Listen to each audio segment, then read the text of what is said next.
couldn't make it, Alan couldn't make it, Aaron couldn't make it, and I haven't heard from Susie, so I'm not sure what's going on with that. So, Sean, I believe you're gonna.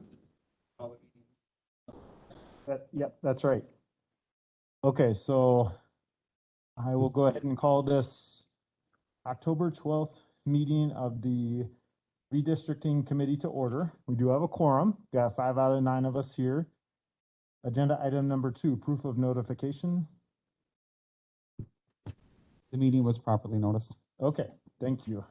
Agenda item number 3, approve agenda. I'm looking for a motion to approve this 7-point agenda. Okay, a motion by Dorothy. Okay, and a second by John. All those in favor of the agenda, please say aye. And Bob, are you in favor as well? No, thank you. Oh, we see ya. Let's go back. Okay, great. Is that your train, Bob? I think he's on a train. I heard. Okay, so we have an agenda. Agenda item number 4, approve minutes from the last meeting. So I'm looking for a motion to approve those minutes. Okay, motion by John. Second by, did you go by Bobby Ann? Okay, second by Bobby Ann. Any discussion on those minutes? Okay, all those in favor, please say aye. And Bob, are you in favor of the minutes? Okay, all right, so we got 5 of us in favor, so we can pass that as well. So agenda item number 5, discussion and possible action on the final plan. So I'll hand it off to Derek. All right, so you'll recall the county board did approve going forward with the tentative plan that was presented. So we had the public hearing. The next night, the county board did approve the tentative plan with the supervisory districts. Once that was approved, Lynn and I went into the WISE-LR system, which is the system, the database stuff we've showed you guys. We've checked that that the plan was approved, and then it released all the information out to the townships, villages, and cities to do the ward assignment. So we'll talk about that in a second, but in that whole packet I sent you all earlier last week, I didn't print copies of that because it's way too much paper, but just to give you an idea of what I sent the townships kind of a brief overview of what's going on, what they need to do. I did send them each a resolution template for those that have one ward versus multiple wards to, again, try to streamline this process given our time crunch and to make it as easy as possible on the clerks who are also busy people. So they all have that. I did request they return that resolution back to me, or approval of the plan that we then presented to them. So then I sent you all, that Word document that had the map and the boundary description. Lynn and I worked on that. We'll talk about that in a second. But all the townships have that, and I've asked them to return that to me for a couple different reasons. I believe I mentioned before that in conversations I had with the Wisconsin Counties Association, other county clerks, and then some folks from the state, those townships that have like one ward under 1,000 per population, which is all of our people, it was still highly recommended that I request some sort of formal approval by those townships to say, yeah, we approve your ward plan. So for transparency's sake, we're proceeding with the township's blessing, village or city's blessing. So of those folks, I have had a few return to me. Richwood has returned their signed resolution, and Willow did. Westford will return theirs to me. Their meeting's not till November, but they did, they just, I don't know if they missed the resolution or what, but they don't seem to have any issues with it, and are quite confident that will be passed.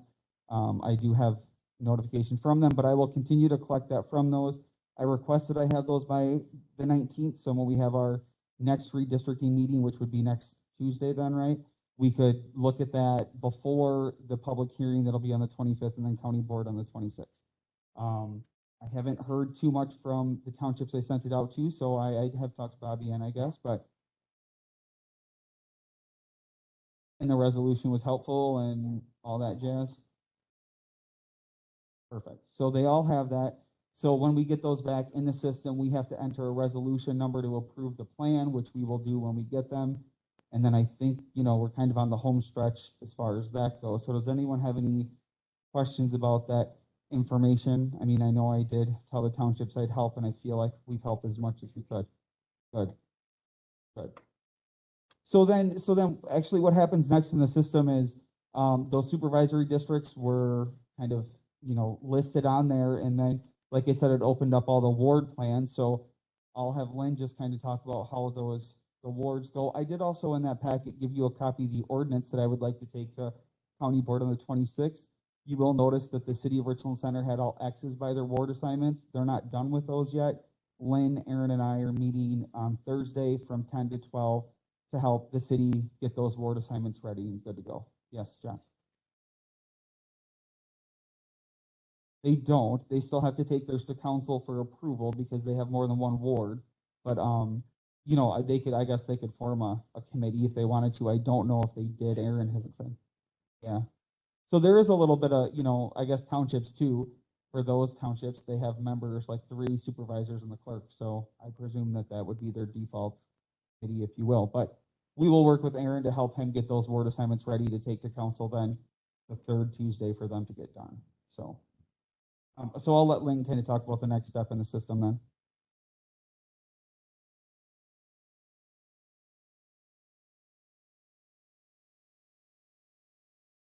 So after all the wards, we get all the resolutions back, we will submit that to the state, and then we can get our final ward plan sent back to us with the in the form of a map, so we can clearly see where the wards are at. And there anything else that did you? So then some townships have one ward. So if you look at like the township of Forest, they have the whole township is in that ward 1. The boundary descriptions and the wards come in when there's towns that have different wards. So if we pull up over a boundary line with maybe one that's not incredibly hard to see on the screen.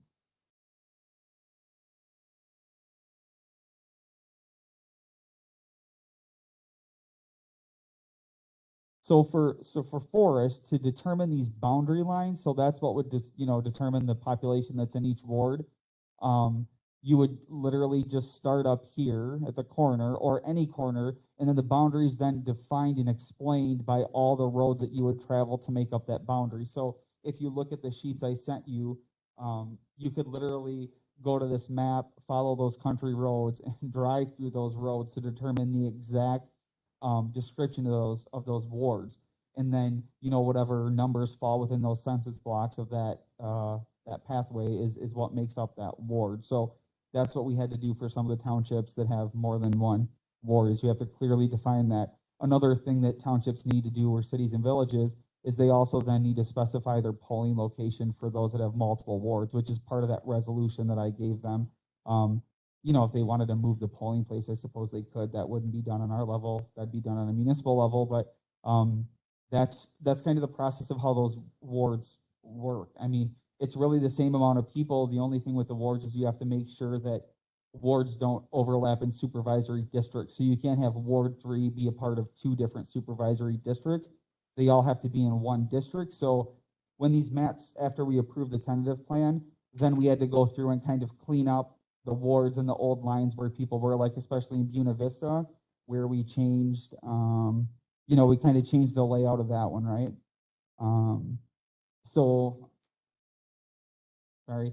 So one of this block right here, this 119 block, after we approved the tentative plan, that was actually part of this ward here in green, and it couldn't, right? Because there's 4 wards here. Remember, there's 1, 2, 3, and 4. I don't remember the exact numbers, but the part that we did before we sent it off for township approval was just to move, color these blocks the right color. So this way they were in the right supervisory district, because they can't overlap districts for wards.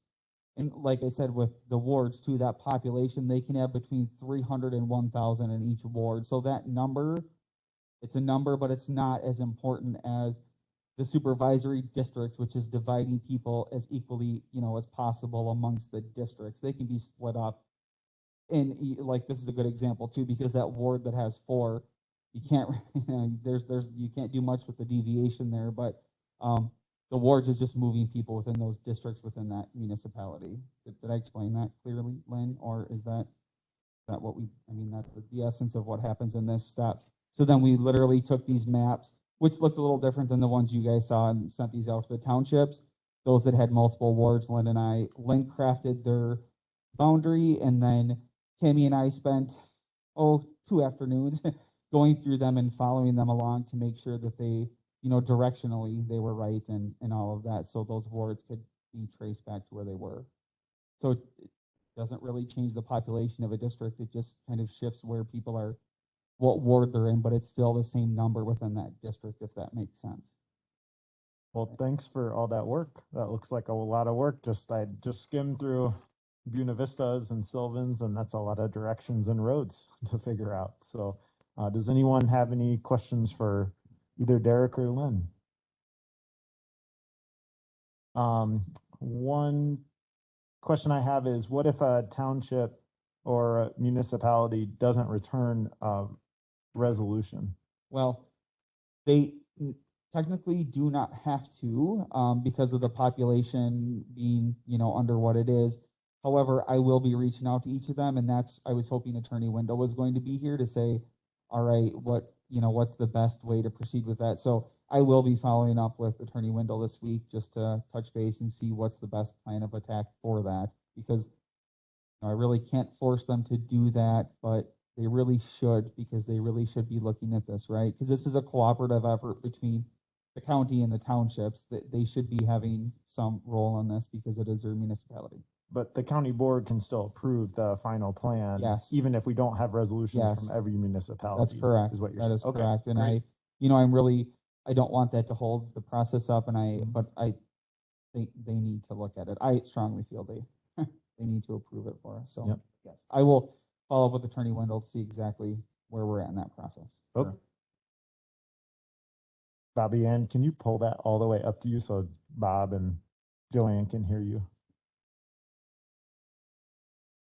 And the switch up on the top. Is there any township, Derek, you're concerned about? There's not. There's not. I mean, I'll start making my calls this week, and I'm not concerned, but Okay. again, in the interest of transparency and making sure Mhm. that we're all doing what we need to do, especially given this compressed timeline, I don't want there to be any questions later that, we missed something or whatever. So I'm not worried about anyone. Okay, that's good. I think it'll be okay. Okay, and are you hoping to get any action from the committee today? Nope, this was really purely just informational to give you guys an update on what happened after the last county board meeting. So we do have another meeting scheduled for the 19th, which is next week. My sincere hope is that I have most resolutions back from the townships, or at least an email that says, yeah, this is going to be approved, or we've reviewed this, and some sort of sign off. So we just have the most information in front of us before the public hearing. So mind you, there's still another week after the 19th before the public hearing, but this was just to give you a heads up on Ward's assignment and kind of how that works. So there's no direction or no decisions that are needed tonight, but really just to give you an update on where we're at. So Okay. Well, since I'm not hearing any other questions or discussion on this, we'll go to agenda item number 6, ideas for future agenda items. Does anyone have any ideas for that next meeting on the 19th? So the information that'll be presented will pretty much be the same as what you're seeing now. I'll give you an update on where we're at with resolutions being returned. The map shouldn't change. This should pretty much remain the way that you're seeing right now. I don't think. Yeah, there was something. So when you do these, so when you start to look at the boundaries, to map out the wards and that sort of stuff, we did come across a block of 21 people, was it, Lynn? So I'll let you explain. When I was going through creating the descriptions for each ward, I came upon this area here. This is Highway 80, and this is County Highway BR. And the boundary that was originally there went along a log road, a logging road. And you can't describe a logging road. So I was able to, the numbers worked out that I put that these 21 people here, it's an island like between State Highway 80 and BR. There's 21 people in these blocks. And I took it from, I think this is block 5, or Supervisory District 5, yes, and put them into Supervisory District 3. So that changed the numbers just slightly, still within our deviation, but to create the description of that ward, that had to be done.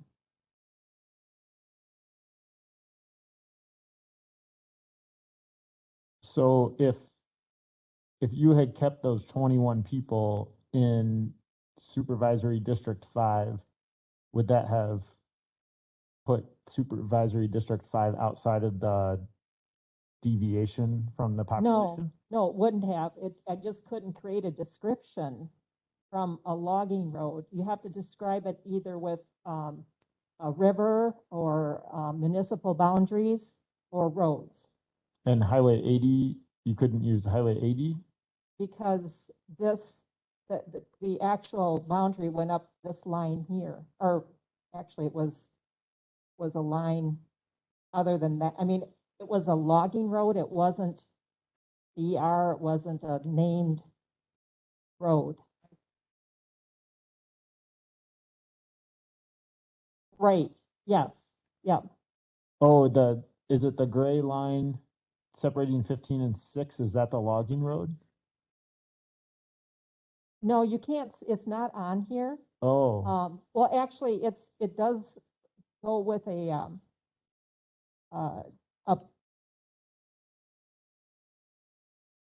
block, but so I can't remember what it was. It could have been that's the river. Pine River I was Yeah, looking at. that's Okay, the river. I see. So, yeah, it's just was to get the description, what you have to have, had to go outside that boundary. Got it. So Highway 80, the right side of it, you couldn't use that as the, It depends on the blocks each have population. So, and you needed the right amount of population. You couldn't take too many from one supervisory district, or you have to leave enough in the other. well, and that was my original question. Maybe you had to go with, Yeah. you couldn't Yep. leave it with 5 because it would have put 5 over the top. Right. Is that what you were? Right. Okay, so that is Yes. the reason. I see. Okay, thank you. And that's, the importance of going over those boundaries and actually following it on a map is, I don't know how it ever, I guess, got to be like that or how that was set up, but we wouldn't have known it had we, until we started to go through the boundary lines and comparing them to actual roads, which that bigger, as you go a little deeper, then you find out more details. So. Okay, so for future agenda items, then for the next meeting, it's just an update on where the municipalities are at with getting their resolutions in. And I just want to ask, just in case, do we need to have that meeting if? I don't think you need to. I think if Okay. if you're all understanding the ward process and how wards are assigned, there's really nothing more to say to that. This was the next step after you do the tentative plan is the ward. So if you're all comfortable with that, which again, that there's not much we can do really about that. You can have wards be really any population because of the 300 to 1,000 range that you have. So it's not going to change the districts any. And we won't find any more of these little things because we've gone through all the boundaries. So this map that you see here, there should be nothing that changes unless, if you want to approve the townships to make all these changes, but I don't think we're going to do that. And I don't think there's any need to do that. We've established the supervisory districts and the ward plans. This is what we gave the townships. And we've only heard back from one, which was the town of Richland, that said they wanted more detail because the ward map we gave them, was kind of difficult to see, and it is difficult to see unless you log in and see it. It is really hard. So Lynn sent them an updated version, which, clearly defines those better. So now they have a better map to match the description we gave them, which we've gone through. So there really is no need to meet again unless you all feel like we need to. We could always talk about it on the 20 or whatever day, the 24th, if you wanted to, before, or the 25th, I'm sorry, that would be the public hearing. We can set up a meeting like I did last time and just meet after that in case there's anything to catch that comes out at the public meeting, have it ready for the 26th. But I don't see a need to meet next week unless you all want more description on So ward are the assignments. three of you okay waiting till the 25th to meet again? Okay, and then, Bob, are you still on there? Yeah, I am. Can you hear me? Yeah, are you okay with meeting next on the 25th instead of the 19th? That would be fine. I agree. Okay, all right, so I think we got an agreement, there. Any other ideas for future agenda items? We'll bring an updated stat sheet if you all want to see that. It'll just show that little difference that Lynn just talked about, but otherwise it'll look the exact same as it was before. And Okay, if you want further ward maps, let me know, but they're gonna be kind of difficult to see too. But we can make better maps after we get this all approved. We just can't do much until then, so. okay, well, it sounds like with no one saying anything, I think we're okay with the amount of information you're giving us. I think you're giving us quite a bit of information and it's good, so. Okay, so then let's move on to agenda item number 7 then, adjournment. So we're looking for a motion to adjourn to Monday. Is it Monday, October 25th Yes. at 6 p.m. 6 p.m. And is it that in here or in the health and? It's here. It's here in the county boardroom. The public hearing is that day here at 6, and then we'll meet immediately after that, like we did at the last one. Okay, so a motion by Bobby Ann to adjourn to Monday, October 25th at 6 p.m. in the county boardroom. Is there a second for that? Was that Bob? Thank you, Yeah, Bob. Bob will second it. Okay, thanks. All those in favor of adjourning to that date, please say aye. And Bob, did you thumbs up on that? I wasn't looking. Okay, thank you. Okay, so we're all in favor of that as well. So we are adjourned. Thanks, everyone. Thanks for joining us from your train, Bob.